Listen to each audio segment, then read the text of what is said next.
ভালোবাসা কেন এত অসহায়, বুকে প্রেম মনে আশা নিভে যায়।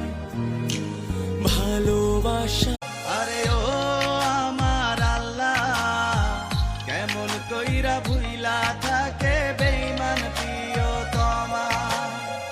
না পারছি গো সইতে জ্বালা, মরণ চাই গো এমন একটা মানুষ পাইলাম না রে, ও যে কোনদিনও ছাড়ব না আমারে।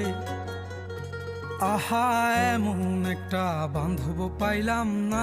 যে মানুষটা তোমার সাথে কথা বললে আনন্দ পায় তাকে কখনো অবহেলা করো না। দয়া করে তার সাথে একটু কথা বলো, তাকে কখনো ব্যস্ততা দেখিও না। একটা কথা মনে রেখো, সময় কিন্তু সময়ের মতো করে চলেই যায়।